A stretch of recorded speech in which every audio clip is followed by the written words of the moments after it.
जय हिंद। दोस्तों, आप अक्सर न्यूज़ में चाइना और ताइवान के बीच में टेंशन की न्यूज़ सुनते रहते होंगे। अब जो रीसेंट न्यूज़ है वो है रिलेटेड टू नैन्सी पेलोसी, जो कि स्पीकर हैं हाउस ऑफ रिप्रेजेंटेटिव की यूएस में। उनकी विजिट को लेके काफ़ी ज़्यादा न्यूज़ चल रही है। जैसे ही उन्होंने ताइवान की धरती पे पैर रखा, चाइना बौखला गया। चाइना पहले से ही थ्रेट कर रहा था कि अगर यूएस की तरफ से कोई भी एक रिप्रेजेंटेटिव, हाई डिग्नेटरी ताइवान की ज़मीन पे आएगा तो वो कोई भी एक्सट्रीम स्टेप ले सकता है। ऐसा चाइना की तरफ से क्यों कहा जाता है? क्यों प्रॉब्लम है चाइना को कि यूएस की तरफ से कोई भी रिप्रेजेंटेटिव अगर ताइवान की ज़मीन पे पैर रखेगा तो उसको कहीं ना कहीं एक दिक्कत हो जाएगी? और अभी जो टेंशन्स हैं उसका कारण क्या है? इसके फ्यूचर के अंदर क्या क्या नेगेटिव इफेक्ट्स हो सकते हैं? आज के सेशन में हम ये सब चीज़ें समझेंगे, बट इनको समझने से पहले एक बार हमें थोड़ा हिस्ट्री में जाना पड़ेगा सो डैट ये जो आज का सिनेरियो है इसकी जो जड़ है उसको हम समझ सकें। हम चलते हैं ईयर 1912 में, बट उससे भी पहले हमें ये पता होना चाहिए कि ईयर 1912 से पहले चाइना, जो आज का चाइना है, वहाँ पे किसका राज था। वहाँ पे उस टाइम पे मोनार्की थी, मतलब जो राजा महाराजाओं वाला रूल होता है वो रूल चलता था। किंग डायनेस्टी का उस टाइम रूल था। उनके रूल के दौरान 1895 के अंदर जो आज का आप ताइवान देखते हो मैप के ऊपर, वो भी उस टाइम किंग डायनेस्टी के पास ही था, बट 1895 के अंदर वो जापान के पास चला गया था किंग डायनेस्टी से। किंग डायनेस्टी के रूल के दौरान एक इंटरनल विद्रोह भी उठा, जिस विद्रोह ने किंग डायनेस्टी के रूल को काफी वीक कर दिया और ईयर 1912 में किंग डायनेस्टी का एंड हो गया और वहां पे एस्टेब्लिशमेंट हुई रिपब्लिक ऑफ चाइना की, आरओसी की। और इसकी एस्टेब्लिशमेंट की उसी विद्रोह करने वाले ग्रुप ने जिन्होंने किंग डायनेस्टी को उखाड़ फेंका था। इनका नाम था nationalist party, Chinese nationalist party. So इनका वहां पे उस टाइम पे रूल आ गया, बट चाइना के अंदर जो उस टाइम का आरओसी था वहां पे फिर भी शांति नहीं हुई। कम्युनिस्ट पार्टी के ग्रुप बन गए जिन्होंने इंटरनल आर्म्ड रेबिलियन वहां पे शुरू कर दिया। सो एक तरह से सिविल वॉर स्टार्ट हो गई थी उस टाइम पे। ये सिविल वॉर कई साल चलती रही। इस सिविल वॉर के दौरान ही ईयर 1935 के अंदर जापान ने इन्वेड कर लिया चाइना को। सो उस दौरान कहीं ना कहीं जो अटेंशन थी वो जापान के साथ लड़ाई की तरफ चली गई। जो इंटरनल एक आर्म्ड रेबिलियन था, जो सिविल वॉर था, वहां से कहीं ना कहीं ध्यान हट गया। सो आपको पता है 1939 के अंदर वर्ल्ड वॉर 2 स्टार्ट हो गया और 1945 तक चला। इस वर्ल्ड वॉर के अंदर जापान की हार हुई थी। तो जैसे ही जापान हारा तो जो उस टाइम पे आरओसी था, रिपब्लिक ऑफ चाइना, वो कहीं ना कहीं वहां पे एक पावर वैक्यूम हो गया। एक बार दोबारा ये विद्रोह ने आग पकड़ ली। सो ये विद्रोह चलता रहा और 1949 के अंदर ये जो कम्युनिस्ट पार्टी जो थी, जिनके ये लड़ाके लड़ रहे थे उस टाइम पे, इन्होंने पूरे उस टाइम के आरओसी पे, जो आज का मेनलैंड चाइना है, उस पर कब्जा कर लिया। और जो उस टाइम पे पावर में थी पहले पार्टी, नेशनलिस्ट पार्टी, उनके जो लोग थे वो आज के मेनलैंड चाइना को छोड़ के आज के ताइवान की तरफ चले गए। क्योंकि वो जो ताइवान का आइलैंड जो आप देख रहे थे, जो 1895 में जापान के पास गया था, वो भी 1945 के अंदर कहीं ना कहीं वापस नेशनलिस्ट पार्टी के पास आ गया था। सो आज का मेनलैंड चाइना, इस पे हुकूमत हो गई कम्युनिस्ट पार्टी की, और जो नेशनलिस्ट पार्टी थी वो चली गई ताइवान की तरफ। और उन्होंने जाके ताइवान को रिपब्लिक ऑफ चाइना का नाम दे दिया, जो कि नाम पहले मेनलैंड चाइना का था। और जो कम्युनिस्ट पार्टी थी उन्होंने मेनलैंड चाइना का नाम रख दिया people republic of China, people's republic of China, P R C. तो मेनलैंड चाइना को आप शॉर्ट फॉर्म में कह सकते हो पीआरसी, और ताइवान को आरओसी। इसके बाद से 1949 के बाद से दोनों ही, ताइवान और जो मेनलैंड चाइना है, दोनों ही अपने आप को चाइना बताने लग गए। इंटरनेशनल लेवल पे कहीं ना कहीं आपस में इनके कंपटीशन चलता रहा कि मैं हूं मेन चाइना, क्योंकि यूएन के अंदर चाइना की तरफ से जो रिप्रेजेंटेशन थी उसको लेके कहीं ना कहीं दोनों के बीच में टसल चल रही थी। लेकिन अल्टीमेटली ईयर 1971 के अंदर यूनाइटेड नेशंस ने ये ऐलान कर दिया कि जो पीआरसी है, जो मेनलैंड चाइना है, वही असली चाइना है, मतलब वही रिप्रेजेंट करेगा चाइना को। सो कहीं ना कहीं यूएन के अंदर ताइवान का अस्तित्व खत्म हो गया। बहुत सी कंट्रीज ने उस टाइम चाइना को, मेनलैंड चाइना को ही चाइना माना और ताइवान के साथ रिलेशंस नहीं रखे। ऑल्दो कुछ कंट्रीज ने फिर भी रखे हैं, कुछ कंट्रीज हैं जो फिर भी आइडेंटिफाई करती हैं। अब जब कोल्ड वॉर का टाइम था, जब कोल्ड वॉर एरा था, उस टाइम पे कहीं ना कहीं ताइवान एक अलाई था यूएसए का, और यूएस ने भी कोशिश की है ओवर द टाइम मैं किसी न किसी तरह अपने रिलेशंस बना के रखूं ताइवान के साथ, क्योंकि यूएस के कहीं ना कहीं कुछ वेस्टेड इंटरेस्ट हैं।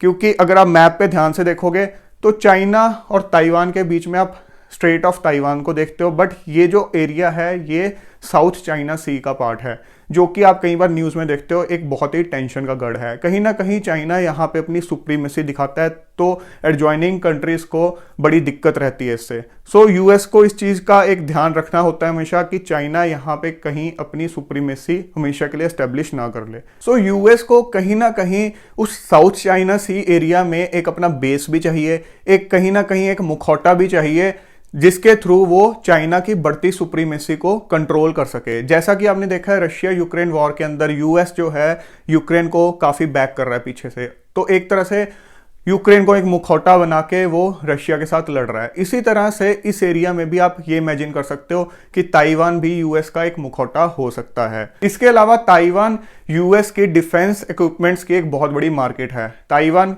काफी सालों से यूएस से डिफेंस इक्विपमेंट्स लेता रहा है, सो कहीं ना कहीं यूएस का वहां पे भी इंटरेस्ट है।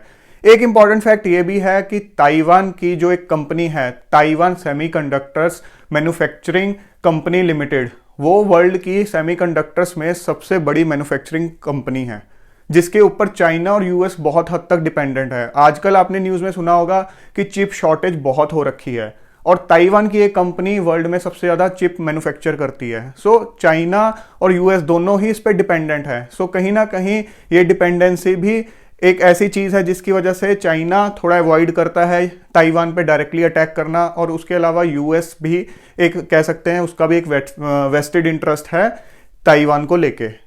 अगर हम इन दोनों कंट्रीज के रिलेशंस की बात करें, ताइवान और चाइना की, क्योंकि इन दोनों में एक टसल रही है कि अपने आप को मेन चाइना मानते हैं, तो इनके बीच में कई बार नेगोशिएशंस करने की कोशिश की गई। ईयर 1992 के अंदर दोनों के बीच में कुछ नेगोशिएशंस करने की कोशिश की गई। उसका एक आउटकम निकला कि दोनों ही कंट्रीज वन चाइना को एक्सेप्ट करती हैं, बट दोनों की दोनों अपनी डेफिनेशन के हिसाब से। जो मेनलैंड चाइना है, पीपल्स रिपब्लिक ऑफ चाइना, वो अपने आप को मेन चाइना मानता है, और वो इस थ्योरी पे चलता है कि वन कंट्री टू सिस्टम्स, की मैं और ताइवान एक ही कंट्री हैं, बट दो अलग अलग गवर्नमेंट के सिस्टम हैं। बट जो ताइवान की गवर्नमेंट है वो कहती है कि मैं हूं मेन चाइना। सो वो अपने आप को कोई ऐसा नहीं मानते कि मैं मेन चाइना जो है, मेनलैंड चाइना, उसके अंडर हूं। अपने आप को वो बिल्कुल एक्सक्लूसिव मानती है। अमेरिका की जो पॉलिसी रही है, ऑफिशियल पॉलिसी, वो रही है वन चाइना पॉलिसी, बट दूसरे चैनल्स के थ्रू भी कुछ एक एक्ट्स पास करके अमेरिका ने अपने डिप्लोमेटिक रिलेशंस मेंटेन करने की कोशिश की अलग से ताइवान के साथ भी। 1997 के अंदर था कि जो स्पीकर था एक हाउस ऑफ रिप्रेजेंटेटिव का यूएस के अंदर, उन्होंने विजिट किया था ताइवान में। उसके बाद से पिछले 25 सालों के अंदर आज तक किसी भी एक बड़े रिप्रेजेंटेटिव ने यूएस की तरफ से ताइवान में विजिट नहीं किया है। और इस दौरान 97 से 2022 की अगर हम बात करें तो चाइना पहले से काफ़ी ज़्यादा स्ट्रांग हो चुका है। अब चाइना ये बोलता है क्योंकि मैं हूं एक ऑफिशियल चाइना, सो कोई भी अगर यूएस का रिप्रेजेंटेटिव आएगा तो वो मेरी लैंड पे आए। अगर आप ताइवान की ज़मीन पे जा रहे हो तो कहीं ना कहीं आप उसको अलग से रिकॉग्नाइज कर रहे हो। एक और दिक्कत ये है कि 2016 के बाद जो पॉलिटिकल पार्टी ताइवान में आई है वो कहीं ना कहीं ताइवान की इंडिपेंडेंस को लेकर क्लियरली बोलती है। उनका एजेंडा है कि ताइवान एक तरह से चाइना से ऑफिशियली इंडिपेंडेंट हो और यूएन में उसका अपना एक अस्तित्व हो। तो जब ऐसी पॉलिटिकल पार्टी अभी पावर के अंदर है तो उस टाइम पे अगर यूएस की तरफ से कोई रिप्रेजेंटेटिव वहां जा रहा है, सो ये कहीं ना कहीं चाइना को लगता है कि उस पॉलिटिकल पार्टी के व्यूज को कहीं ना कहीं वो एक बैक करने जैसा होगा, और कहीं ना कहीं मेरी सॉवरेनिटी के ऊपर एक आप एक तरह से ये कह सकते हो कि थ्रेट लगा रहे हो। तो चाइना की दिक्कत ये है। अब जब चाइना ने थ्रेट किया नैन्सी पेलोसी की विजिट से पहले कि वो नहीं विजिट करेंगे अदरवाइज मैं एक्सट्रीम स्टेप लूंगा, तो कहीं ना कहीं यूएस की वो एक चीज ईगो पे आ गई।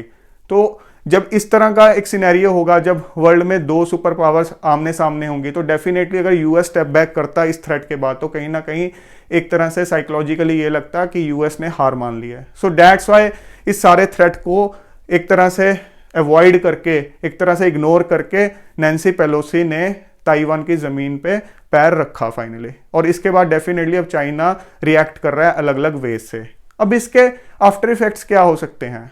देखो, डायरेक्ट अटैक होना इस केस के अंदर इतना इजी नहीं दिखता है, क्योंकि ऑलरेडी अगर हम वर्ल्ड लेवल पे देखें, एक सिनेरियो हम देख रहे हैं जहां यूक्रेन पे रशिया ने जब अटैक किया तो उसके बाद से रशिया कहीं ना कहीं उसी में उलझ गया।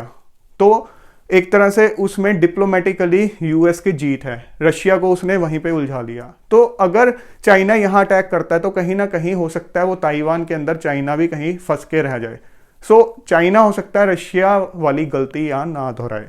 दूसरी बात, जैसा कि मैंने आपको बताया कि चाइना और ताइवान के अंदर ट्रेड रिलेशंस भी हैं, तो अगर ताइवान पे अटैक होता है तो कहीं ना कहीं, फॉर एग्जांपल ये जो चिप इंडस्ट्री वाली हमने बात की, इसकी वजह से यूएस चाइना दोनों इफेक्ट होंगे ही होंगे। और चाइना अगर ताइवान पे अटैक करता है तो डैट मीन्स यूएस से सीधी टक्कर लेना, क्योंकि यूएस के प्रेसिडेंट ने क्लियरली कई बार बोला है कि अगर ताइवान पे अटैक होगा तो हम पीछे से पूरा बैक करेंगे।